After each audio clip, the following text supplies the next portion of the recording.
Sunrise breaks across the ocean. The coffee's brewing and the day is new. I like to sit right here and watch the morning until the sky turns into a field of blue. What I need is a little downtime in the right place, in the right space. It's gonna take me at least a week to clear my mind. Yeah, I'm gonna need a little downtime.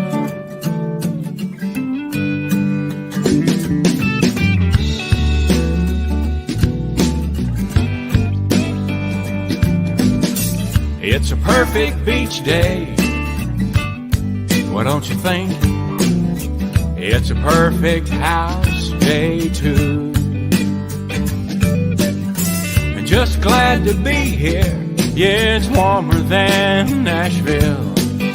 It don't really matter what we do. What we need is a little downtime in the right place, in the right space. It's gonna take us at least a week to clear our minds. Yeah, we really need a little downtime. A little downtime.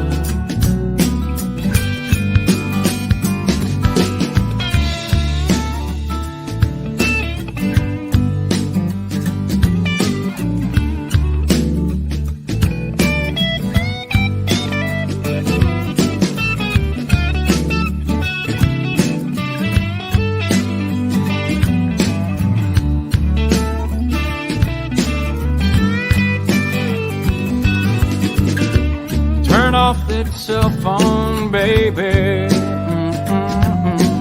Haven't checked my email all day. Well, there's a lot of people out there trying to reach us.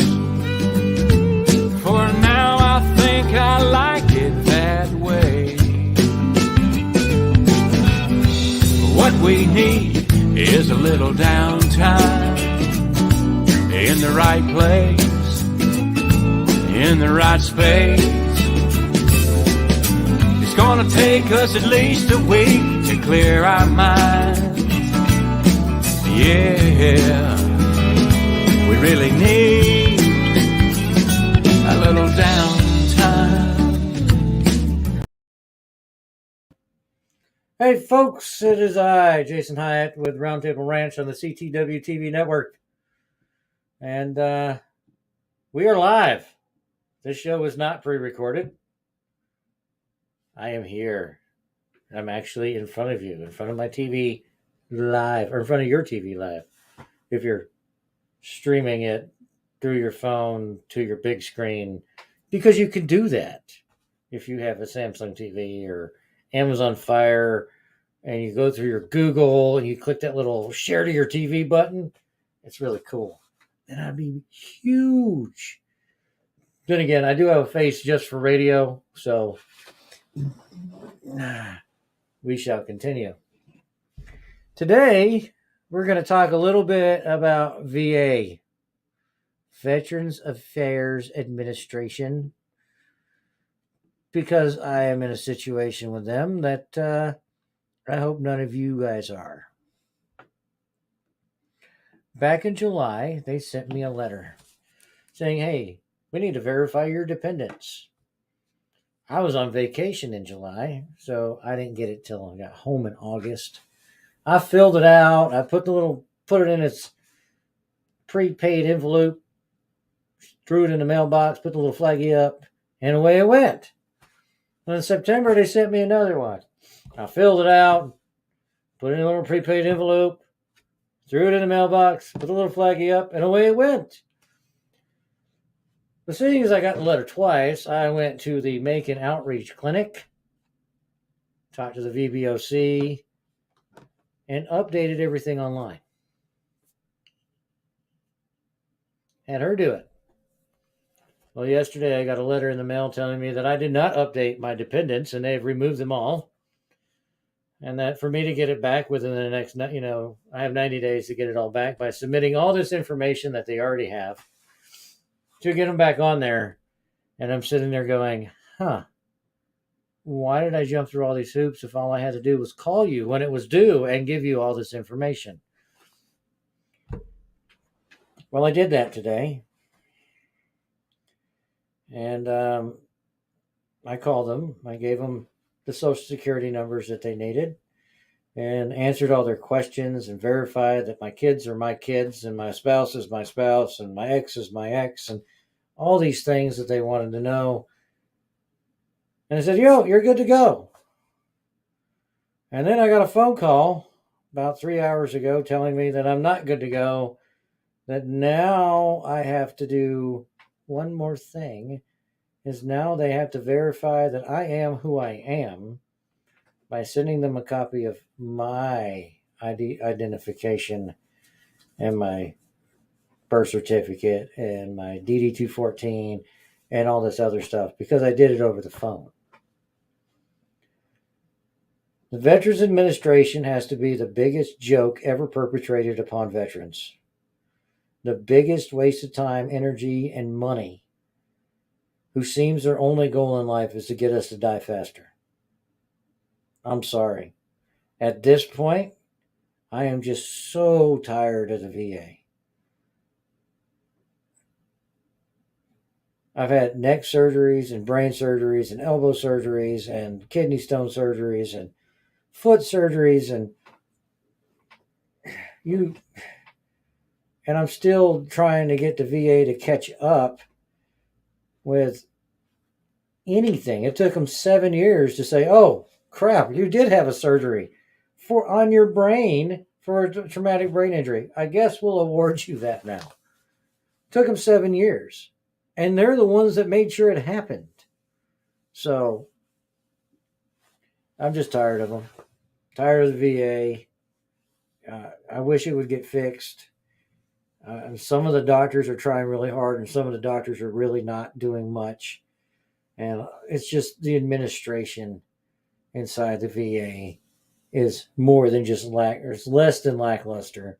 It is straight up incompetence. And I don't mean to blast everybody on here with that statement, but it's one of those things where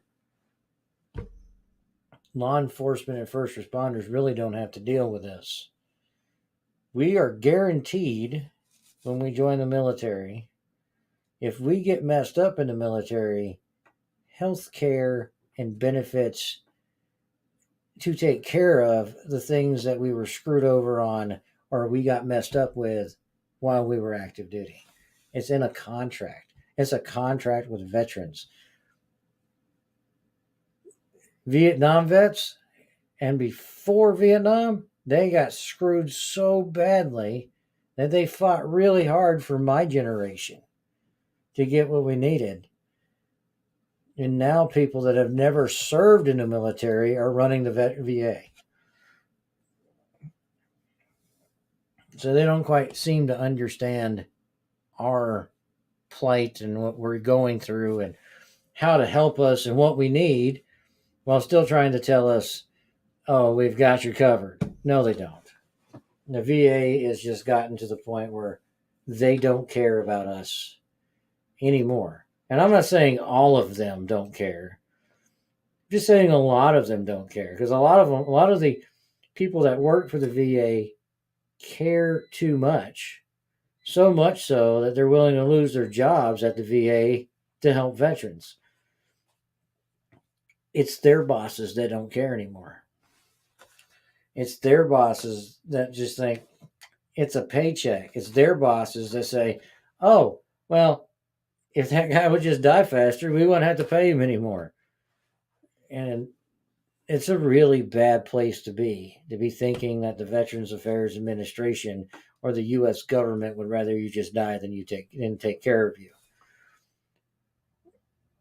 but it's out there, and it's one of those things that kind of kicks you right in the butt when you just walk into a VA hospital.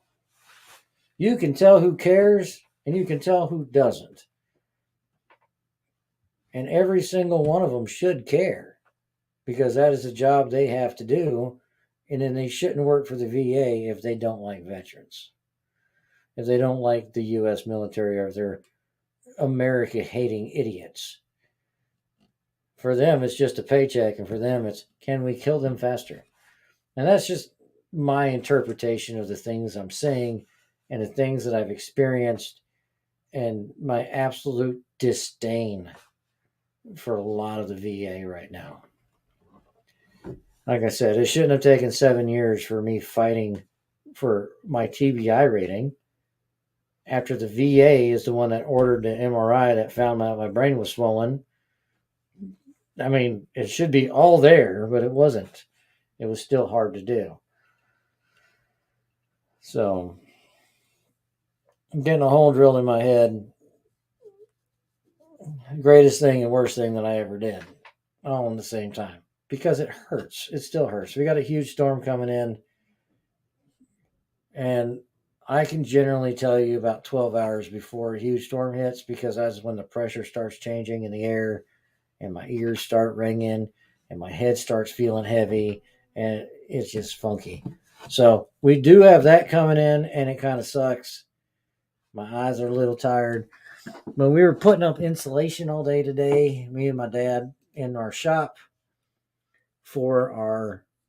because my female Dutch Shepherd is about to give birth to more puppies.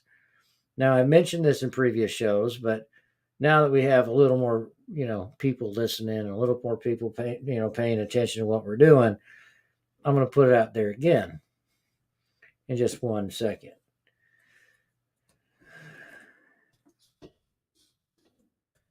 So if you guys have any comments you need to make, or questions, suggestions, anything, go ahead and type it in whatever social media platform you're watching this from. It could be Facebook, Twitch, YouTube, anything. Post a comment on any of those platforms. I will see it and I'll try to answer it for you. If I don't know the answer, I know plenty of people that probably do. But so my wife and I started this program last year. I have a service dog. His name is Yona Wahawa SG, which means Bear Scout in Cherokee. And he is 4 years old. And 2 years ago, I can't say 2 years, 3 years ago, we decided that she suggested it. Let me make this very, very clear. She suggested it. And I was like, man, that's a lot of work. But yeah, let's do this. We decided to buy a female Dutch Shepherd to go with my half German, half Dutch Shepherd, and breed specific dogs for service dogs for veterans. Now, I'm not saying that every dog that comes out in a litter is able to be a service dog, but more likely than not, they are capable of being a service dog. But last year we had a litter of 9. And we have Waya Wahawa SG, which is Wolf Scout, and Yona Wahawa SG, which is Bear Scout. And so we have, as my old MOS, we have our Scout puppies, Wahawa SG puppies. They are 1/4 German, 3/4 Dutch Shepherd. Dutch Shepherds are smaller, faster, and meaner and have a higher drive than German Shepherds. They are incredible dogs. And they have no known health issues. Like, they don't get the hip dysplasia. They don't get all these issues. It's not common. Not saying it can't happen. It's not common. Why is 55 pounds when she's not pregnant? Right now she looks like a balloon and she's 90 pounds. But anyway, last year we had 9 puppies, and the main goal with all of these puppies is to give them away, donate them to other service members, other veterans, and now we're extending that to law enforcement and first responders that are in need of a companion or a service dog. I won't say an ESA because that's a whole different realm. A companion dog is like a family pet, but designated for one person and one person only, which could be considered an ESA according to your psychologist or whatever. I call them companion dogs. They don't have the same rights as a service dog. So,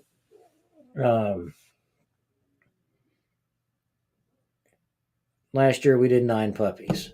Let's see, 2, 3, 4, 5. 7 of those dogs went to other veterans. One went to my daughter. We determined that she would not be able to be a good service dog for anybody. She had too high a drive and she's a bit crazy. Still a really good dog, just more like the female without any German Shepherd added.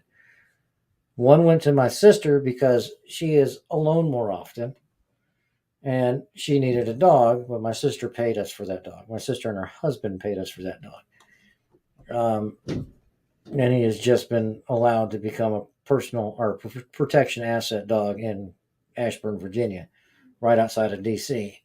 So as his training goes on, we'll have some updates on that. But as far as we know, so far, he's doing well. All the other 7 dogs went to other veterans.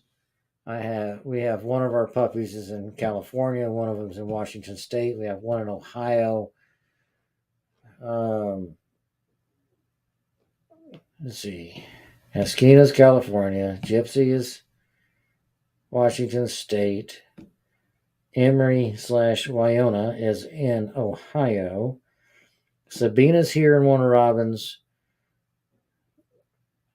Anaya's here in this area. Jocko's here in this area. And Cash is close by, but not in the same town. Last year, I hand-delivered every dog that I could, except for Esquina. I gave Esquina to the veteran's mom, who I know, and they came up and got the dog from his mom. He was getting too old, and my male wasn't liking it too much once Esquina had nuts. Let's just put it that way.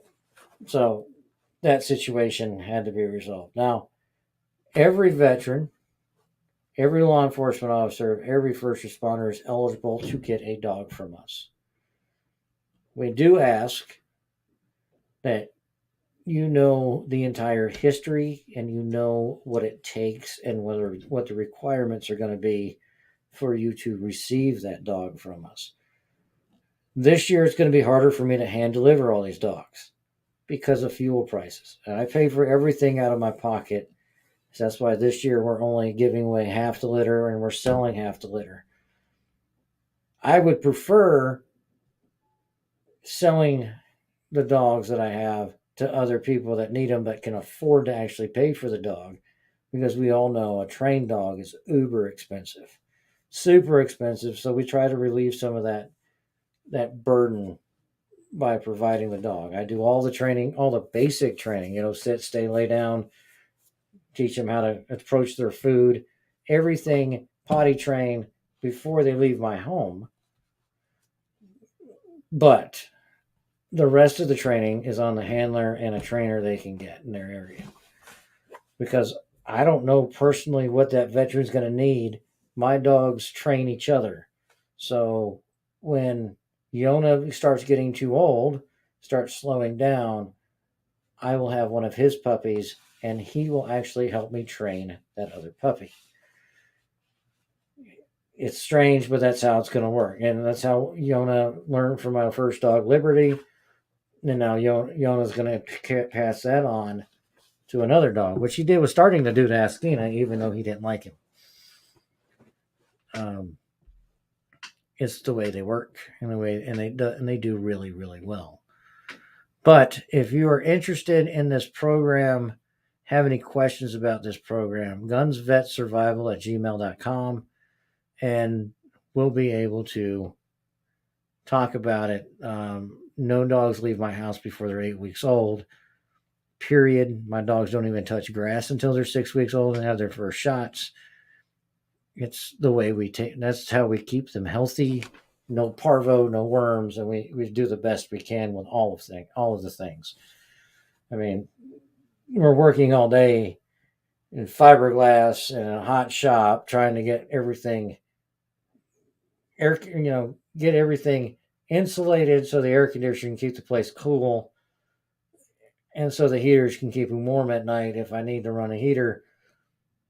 But that way they are in their own contained area. They're not in my garage like they were last year, which became incredibly difficult to maintain. So we are setting up their own spot this year. But it's a lot of work. A lot of work. My wife and I put in a lot of effort into these puppies. And we really enjoy the look on people's faces when they get a dog that didn't think they could get a dog or couldn't afford the dog. It warms a special point in my heart, and it's hard to do. I got all those walls up like everybody else does, but when I get the stories from the people that have the dogs and they send me a message and say, "Hey, this is what the dog's doing for us," I do cry. It does bring tears to my eyes, and I've known that these dogs are doing such a special job for people. So we haven't, like I said, April 17th is when they're due, but as big as she's getting and the way she's acting, I'm guessing they're going to pop a little early. Maybe not, but yeah, she has some big dogs. She has some big babies, and obviously we'll be posting everything as we go, and maybe she'll have them live on the air. That'd be kind of entertaining, right? Because I'm not going to miss the birth of any of those puppies, and I'm not going to miss this show. This is one show that I'm going to try never to miss, and if I do have to miss it, I will bring somebody else in to do it live, because this show is super important to me. I don't know if you guys can tell. I really enjoyed last week's show because I had a guest, and it was somebody for me to talk to on this show, and I learned some more about him, which helped out tremendously. You'll see him on here more often. Once he gets his new laptop, you may actually see his face and not just the shield of doom. So, but I really enjoyed having a guest, and that's what I made this show for, is to have up to 8 guests, all talking to you, all talking to each other. Basically, you can call this group therapy without actually being group therapy. It's a round table, We talk to each other, and you guys get to understand where we're coming from. You can have your spouse on the show. Your spouse can call, your kids can call. I just ask that the veteran knows that you're calling before you call. Or somebody knows. The person you're going to be talking about, I hope, knows that you're going to be talking about them before you call in or message in and say, "Hey, I want to be a guest." But the show is for you guys, not for me, but I get a lot out of it. So I'm going to switch over to a quick intermission, and I'll be right back. I've got a little heartburn to deal with. So give me 1 minute.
Oh, I forgot to turn my camera off, so y'all just got to see nothing. I apologize for that one, but hey, we all make mistakes in life. That's why we're all still here. But uh, but yeah, it's been a bit of trying couple days dealing with the VA and some other things, but the VA is the big issue right now because when they remove your dependents, you lose about $2,000 a month, and that's not good. So, it's going to get fixed. It's not a big deal, but at the same time, it's frustrating, and I don't like it, and I don't like being frustrated by things. So, well, there we are. There we are. So, like I said, any questions, comments, anything, y'all can put it in the chat box and whatever social media platform you are engaging us through. We'll try to get to them as quickly as possible. We'll even throw them up on the screen sometimes. We'll make you part of the show, and we'll go from there. I had something. Where is it? There it is. So we have our Facebook page. You can go to @RTShow911 on Facebook @RTShow911, and it takes you right to Roundtable Ranch, which is this show, specifically designed for veterans, law enforcement, and first responders. So I believe I'm going to be bringing Dan Meadows in shortly. He is sitting in the green room, and he just kind of did a smile, look up thingy. All right. So without any further ado, I'm going to bring in Dan Meadows, and we're going to have some discussion about things. It could be the VA. It could be law enforcement. It could be all of it. Hello, Dan. You are muted. Now I've unmuted. How are you? I am great. I listened to you earlier. Of course, before we rolled out, you gave me the story about what was going on. I think yesterday and earlier today as well. So hopefully you can sift through the swill of that. So let me ask you a few questions on the VA because you've dealt with it more than I have. I haven't really so much dealt with the VA since about 2004 when I was at Walter Reed getting a physical. So lucky you. And it was quite the experience nonetheless. but I've I myself have not had the difficulties that many people have had in respect to VA and treatments or anything along that line. That I guess I've been blessed not to have a whole lot, a whole hell of a lot wrong with me as well. So in the last 2 years, let me ask you some questions. So in the last 2 years, what has the protocols? How has that restricted you and or others within your circle? How has that restricted you and others because of this COVID pandemic? I can call it a number of names, but I'll just try to keep it clean. Yes. How's it restricted you? I have not walked into a VA building other than seeing the VBOC since this started because of their protocols. I'm not afraid of COVID, but I use a service dog that uses facial twitches and facial cues to know whether I'm having a problem. Yep. And they require you to wear a mask. Well, if he can't read my face, he literally freaks out. He doesn't know what to do with himself. So pointless. So what is the how much longer is this protocol in place that you have heard? I know mid-April, 11th, 15th, something like that. I have no idea. The ladies I work with haven't told me anything about it. What the protocols at the Dublin VA are going to be. Probably could ask them. But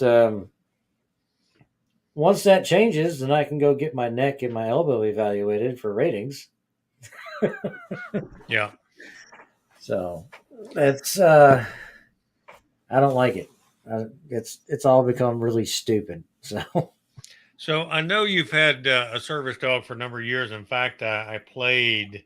I had some copyright restrictions after I played Beyond Us on the Belgium TV thing, which Uh-huh. I'll cut you a copy and send. But I have to restrict it only to hours, not to whatever else happened afterwards, not Mm, the gun stuff that's afterwards, or where they went to the big range after us, or to that yeah. lady's house and such as that. So it's a bit restrictive, but I will, excuse me, will cut you a copy. My apologies. I've got allergies. It's tearing me up. Um, but in respect to service dogs, service animals, how receptive and how have many of them interacted with you because of you? And I know you've had several over the years with the service dogs. Well, I would say it was about 4 years ago. I got bit by something on my middle of my back and I had a huge abscess, Mm-hmm. infected abscess right on my spine. And I went to the Dublin VA emergency room where there was a doctor of non-American descent.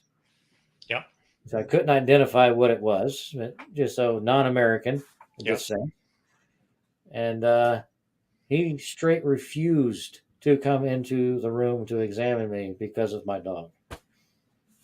He Because wasn't he was afraid of dogs. afraid of it, or No, he because of wasn't the. afraid of the dog. He thought dogs were dirty. I see. And he straight refused to come into the emergency room, which then I called the patient advocate from the room itself, and he was removed from the building. So I don't know what happened to him then. I got another doctor, got fixed up, and went home. It was right after President Trump had said, "Hey, we can now fire these people." So tells you Right. about the time frame that was. My regular doctor I had when I first moved back to the Middle Georgia area, he loved Liberty, loved her to death. Yep. And you have those doctors, and then you have the other example of doctors that absolutely despise dogs, don't understand why you have them. But the VA is the one that started the program for veterans to have service dogs. They started it 8 years ago, and within 7 months suspended the program. Mm-hmm. They're still supposed to pay for your service dog's medication. They're still supposed to pay for their doctor's visits and give you a supplement for food, but they don't do it. So they know it works. They just rather drug us. Understood. So you mentioned about a patient advocate earlier. If there are service members who are come across situations like that, other situations where they are not being, as they feel at that particular time, treated well by maybe some of the attending physicians, attending nurse staff, the what do they call it? Physicians assistants or stuff like that. What PAs. is the best course of action to take regarding the patient advocacy service? Most of the time, at most of the VA hospitals, there's a team of patient advocates that you can file your complaint with, and 99% of the time they take that complaint and they throw it in the O file. They're not going to do anything for you. Okay. About 1% of the time, they're actually going to do something. It all depends on how big of a stink you raise. Mm-hmm. I have been forcibly escorted out of VA hospitals. I've had the code orange call on me twice because I refused to leave without getting seen by a doctor. I don't know why. I'm not that scary, but obviously they think I am sometimes. So you raise a big stink, even though you might get thrown out of the hospital once, you'll finally get the problem fixed later. They will do an investigation because you raised a big stink. So sometimes it's required to cause a little commotion get things rolling in your favor if you feel like you're being mistreated by the VA. Do they allow in those particular cases at the VA? I think that it is restrictive on regarding any videos being taken, like from your phones and such as that. Is that correct? It is restrictive, but since I never plan on causing a problem, I never videotape things. Right. But there's usually more than enough witnesses standing around because it's the VA. They never see a patient on time, so every patient ahead of you is still there. Right. So, and this is like I've been to the Charleston VA, I've been through the Dublin VA, I've been through the Hinesville Outreach Clinic, the one down in Brunswick, the one in Macon, the one in Warner Robins, all of these outreach clinics and the main hospitals, and it's always been the same. Either you will find 25% of the staff actually cares. The other 75% are collecting a paycheck. And it shouldn't be that way. And they've never served. They don't have a clue what you're going through, and they don't care about it. I've seen people in different branches of federal government, they pick up a piece of paper in the morning and they walk around with it all day like there's somebody or that they are important. And they walk around with that one piece of paper all day, going from this department to this department, talking about this, shooting the crap about something else. And then, at the end of the day, they leave, drawing another, 8 hours, 10 hours, whatever it is they work. Yeah. And they do the same thing day in, day out. I've watched it because of being deployed as a federal contractor. I've watched it countless times. Oh, yeah. Yep. You're at a certain level to where they trust you to do your job, so they never check up on you. So all you have to do is look important, and poof, you get a paycheck. Yep. It's bad.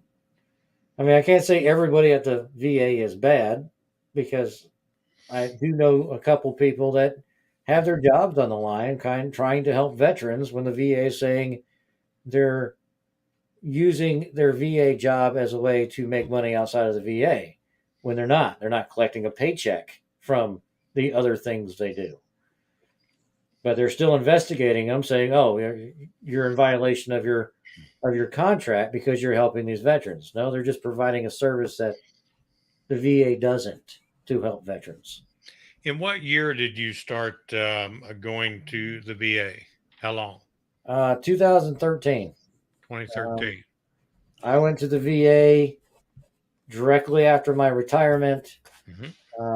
I went to the VA directly after having brain surgery, and I had to. I mean, I was still temporarily retired. Yeah. For 9 months after my retirement date, and you had to go to the VA every 3 months for checkups and all this other stuff, and it was just a big hoopla. But even then, they wanted you to do the virtual therapist thing. Mm-hmm. I started going for my PTSD, and I don't like virtual based medical facilities. Right. We know that every other country in the world probably can listen in to anything our government's doing. Certainly. Why do I want them to listen to my stories when I talk to the VA? Yes, I put them out there now. I mean, it's just about everybody knows what I've been through now, but right. There's certain things out there that I don't want other people knowing, because it's still personal to me. So absolutely. Yeah, it's very strange, and they don't want you to go into an office to talk about these things. They'd rather do it over the computer. So since 2013 and all the experiences that you've had with the VA, approximately, not right on the money, but approximately, how many times have you had to go for outpatient care, direct care, staying over, treatment such as that, staying in the VA hospital locations and such. Approximately how many times have you had to interact with the VA in person?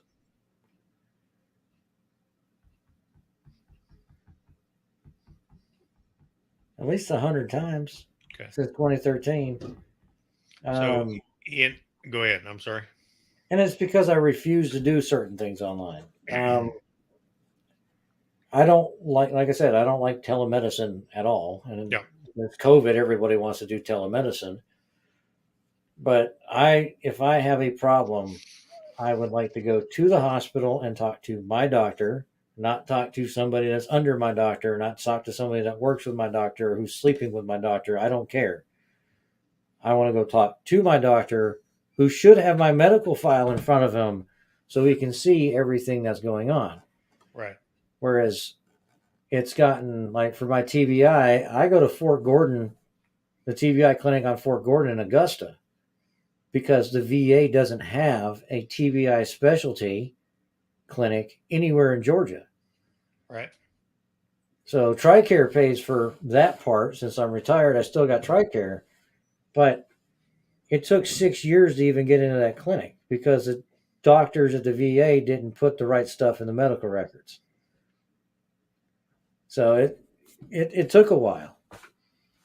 So And since 2013, and over 100 plus times that you've, direct interaction with them, or interaction that you may have had beyond that scope, virtually. What has been, let's say, the good, the bad, and the ugly? Not so much the experience itself, but from their end, what's been the good, bad, and ugly of relating to or getting treatment or care from the VA? well, the ugly. We're going to start with the ugly. We're going to go backwards.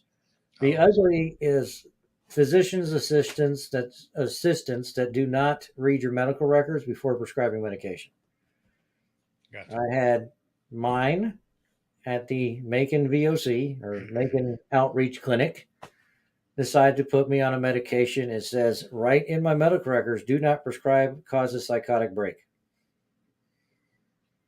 And he took me off all my other medication and put me on this one.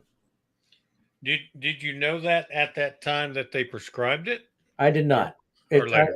I told him, hey, I was on it before. They took me off it for some reason. I can't remember what it is. I have, with my mental, or memory loss problems, I couldn't remember exactly why I was off that one. But it was in the files. It was in the file. Got it.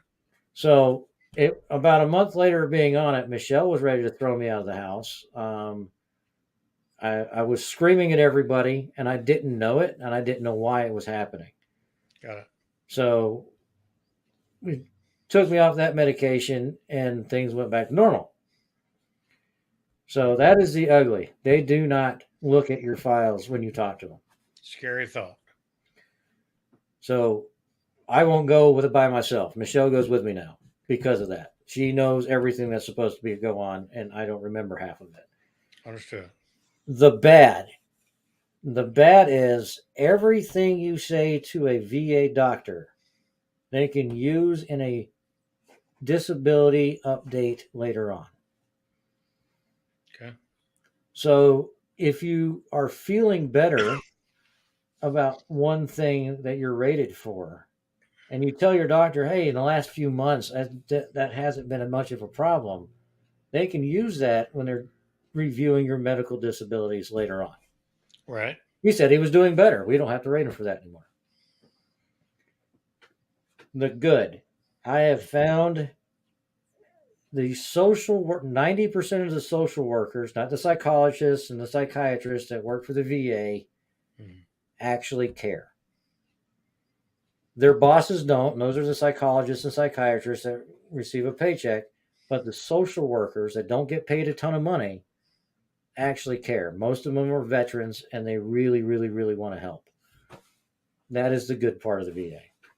And how about the volunteers? Not the ones that don't get paid a hell of a lot of money, but how about the volunteers at those locations?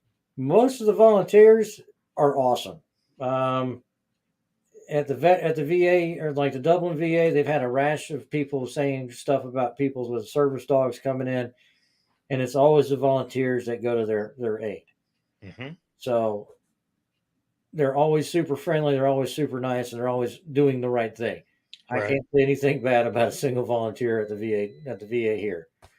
Um, and that's it. I mean, I don't interact with them much, but as far as I do, they're always there. I can always ask them a question and get where I'm going. So, In all of your experiences, it's the investigator coming out of me. oh Lord. Um, in all of your experiences, or the interviewer, if you will, what do you think the VA can do at all the locations that you've been to, collectively across the board?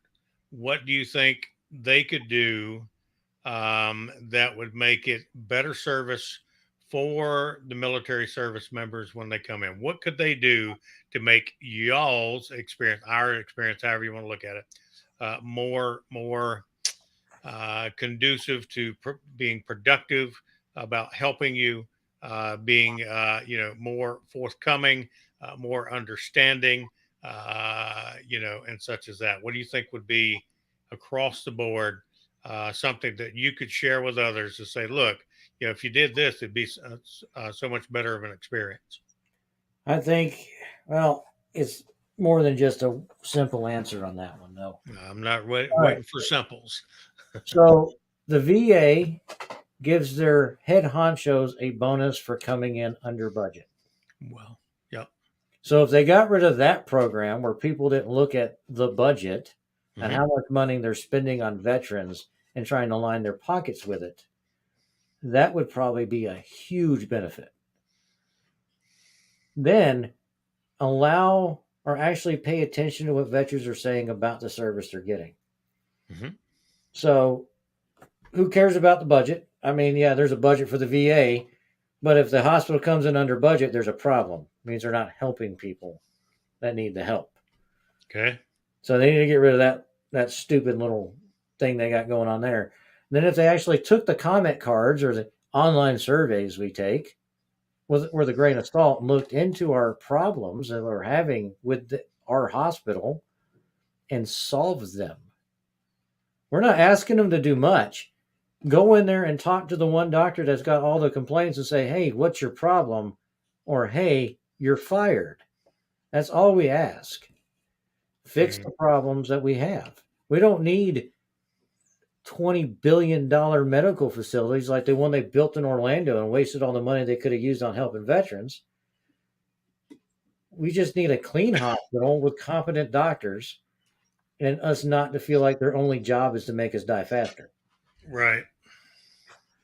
So, and then of course, train your administration not to lose your paperwork so they cancel all your dependents.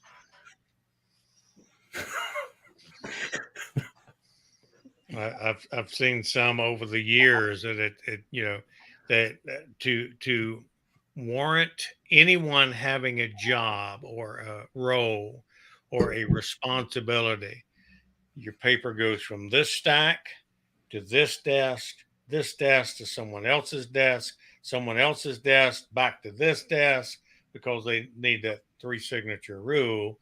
Then it goes over to this department and they do the same thing.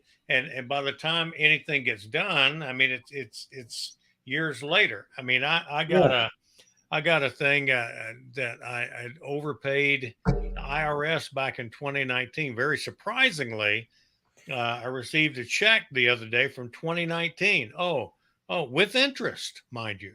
Wow. But it sat on somebody's desk for such a long time. They sent another X amount of dollars to me, which was damn surprising. Yeah. So, but it goes on desk to desk to desk to desk, and then sometimes it gets taken care of. We've looked at that at cross border type stuff for here in Canada, and I've lived in both places, worked in both places, so it's never ceasing to amaze me on that. Well, So there's something I just learned talking to the lady yesterday and today on the phone with a VA. So whatever updates I make on the medical side, So, like, if I update all my dependents on the medical side and I request, a rating on an injury on the medical side, it will never make it over to the admin side. They don't talk to each other. Their computer systems do not talk to each other. Admin will never call medical to say, hey, did this guy update this over here? So you have to update it on both sides. It's up to you to do it. And they don't tell you this. They say, oh, you can go online and update it. But they're not telling you, hey, you got to update it on the e-benefits website and then the medical website. You have to update it at both places, and they don't talk to each other. You should be able to just go online, either side, update it, what you need to update, and it updates it everywhere they have that information. That would probably, but of course, that would cancel out some people's jobs and make them actually help us. Well, I'm a little jaded with the VA. A little. Understood. And understandably so. Understandably so. It's like the rating system. It is so messed up that if simple math doesn't equal up, it should not be legal. So, like, my TBI is 70%. My PTSD is 50%. That should be 120%. Yeah. But then you got my foot at 30% and tinnitus at 10%, hearing loss at 10%, and a few other little things at 10%. All told, added up, it's over 200%. But my rating's 90% because of the math they do. They take your highest rating, they cut it in half, so 45%, your second highest rating, and do some other weird math and make it less than that, but all that equals a 90%. And it's like, that doesn't make sense. Simple math should make sense. But I understand you can't go higher than 100%, but if you got a 70 and a 50, you should be at least at 100. Yeah. But in their eyes, it equals 90. I don't get it. It doesn't make sense to me. My goodness. So that would be something that needs to be changed as well. Yeah, I mean, there's some major things that need to be changed, and that's why a lot of us feel like their only job is to make us die faster. If we irritate them enough, they'll quit asking. If we piss them off enough, they won't walk into the hospital. Understood. So let's change channels for a moment. So you've got 3 shows. I'm going to interview you about your 3 shows. Oh, Lord. So where were you on the night of? No. I won't remember. I got no damn idea. So on Monday nights, 8:00, you have a show called The Shooter's Rest TV. Yes. How did that originate? Where did that come from? That actually started December 2012 when I retired from the Army. I had to do something. And I was talking to my buddy Don, and we're like, yeah, let's do this show. I mean, it could be fun. And I wasn't finding a whole lot of radio shows, online radio shows about firearms that made sense.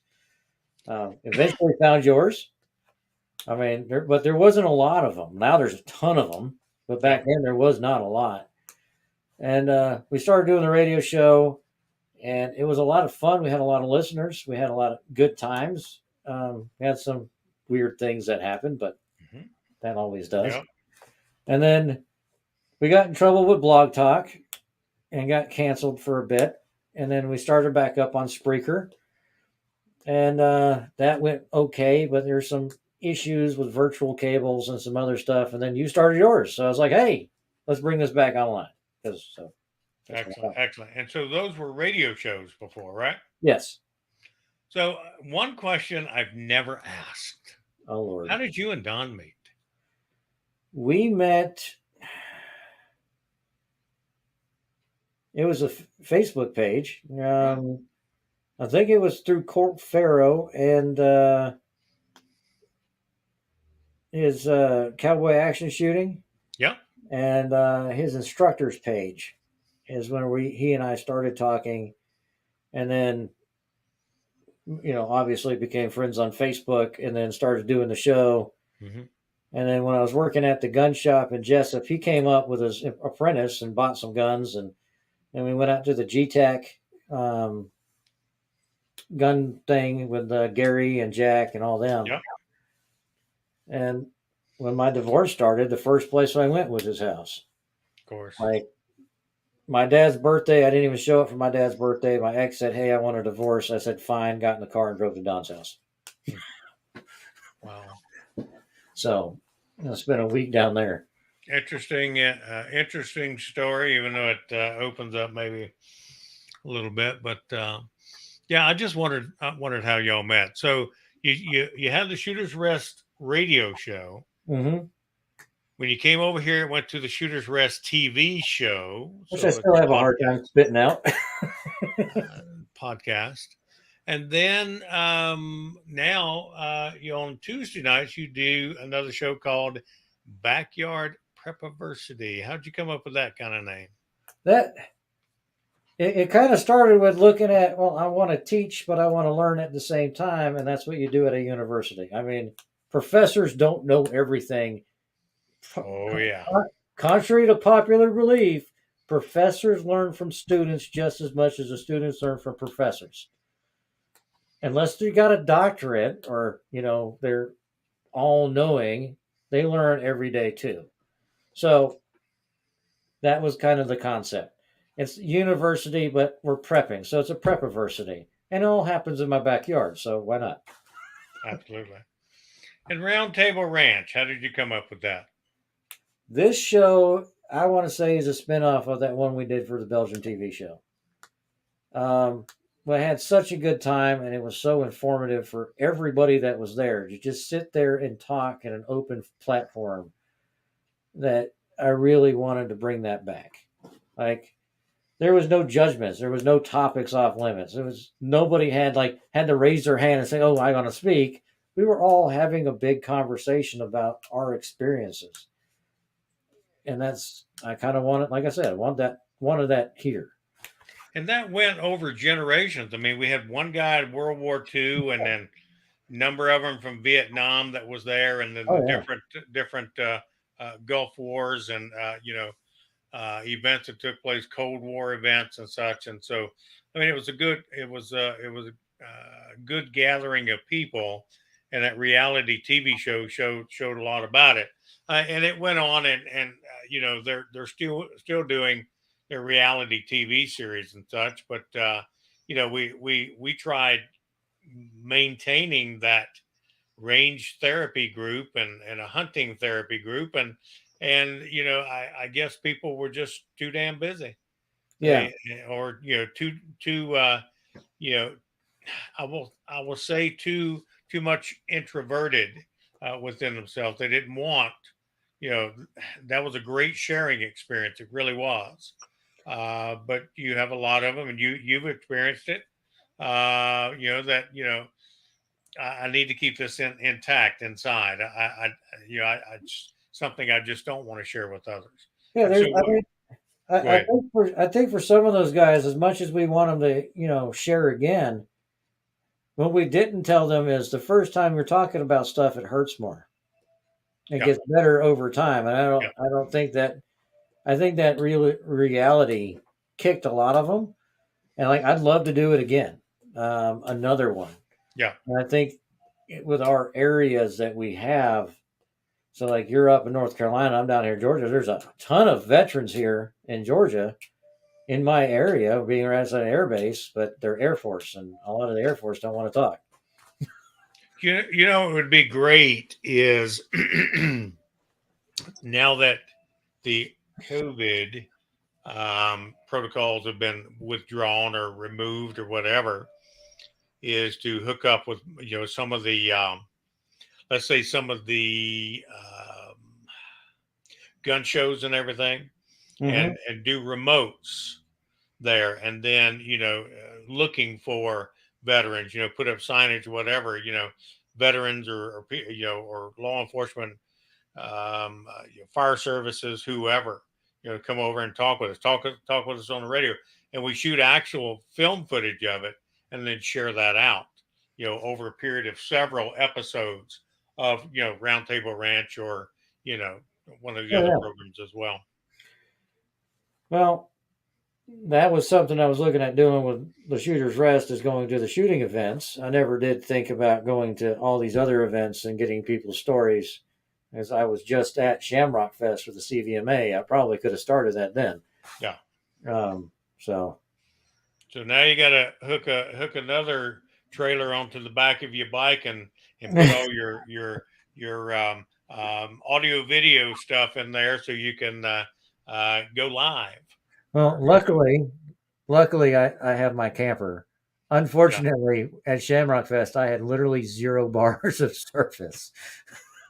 Well, So you could always film and then we could do the broadcast at a later date. oh yeah. That's what we have that rebroadcast feature for. Anyway, we're about to go over, but it's great talking to you. You too. I appreciate everything, you coming on and interviewing me instead of me interviewing you. That's all right. We'll do it some other time. Kind of strange, but all right. So everybody knows Dan's got a show 8:00. It's Off the Grid Homesteading. OTG Homesteading. OTG Homesteading. I even wrote it down that way. I tried to say it out. I'm sorry. 2000, 8:00 Eastern time, right here, or actually on the CTW Media Group, CTW TV Network, and all the other CTWs out there. See, look at that. I'm going to pop out. Great, all right. great show. You're doing really good. I appreciate it. So everybody tune in next week. We might have Josh back on next week. I don't know. It all depends on how he feels about the last time. But y'all have a wonderful night, and we'll see you guys next week.